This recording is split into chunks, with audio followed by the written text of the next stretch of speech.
Hi friends, உங்களுக்கு இந்த இடத்த பார்க்கும்போது எப்படி ஃபீல் ஆகுதுன்னு தெரியல வீடியோவில் பார்க்கும்போது. பட் ரியலாக சொல்கிறேன், இந்த இடத்துக்குள்ளே என்ட்ரு ஆகும்போது அந்த ஃபீலே வேற லெவல் அப்படின்னே சொல்லலாம். நான் எதை பற்றி சொல்லிட்டு இருக்கேன் அப்படின்னா, திருச்சியில் புதுசாக கட்டியிருக்காங்க இல்லையா பஞ்சப்பூர் பஸ் ஸ்டாண்ட், அதை பற்றி தான் நான் சொல்லிட்டு இருக்கேன். நான் பேச பேச என்னோட பாப்பாவும் பக்கத்துலேருந்து அவங்களோட எக்ஸ்பீரியன்ஸை சொல்கிறாங்களாம். பிச்சா இருந்துச்சு, நல்லா இருந்துச்சு அப்படின்னு சொல்லிட்டு இருக்காங்க.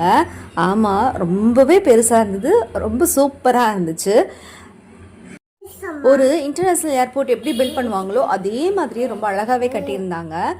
நம்ம பஸ் ஸ்டாண்ட்குள்ளே தான் இருக்கிறோமா அப்படின்றதே என்னால் நம்ப முடியலை, அந்த அளவுக்கு சூப்பராக கட்டியிருக்காங்க. நாங்கள் ட்ராவல் பண்ண போகணுமா அப்படின்னு கேட்டால் இல்லை, சுற்றி பார்க்குறதுக்காகவே போயிருந்தோம். எப்படி இருக்குது, நம்ம ஊருக்குள்ளே ஒரு பஸ் ஸ்டாண்ட் கட்டியிருக்காங்க, அது இவ்வளோ பெருசாக கட்டியிருக்காங்க, பிரம்மாண்டமாக இருக்குன்னு சொல்கிறாங்க. போய் தான் பார்ப்போமே அப்படின்றதுக்காக தான் போயிருந்தோம். எங்களை மாதிரி நிறைய பேர் சுற்றி பார்க்குறதுக்காகவே வந்திருந்தாங்க.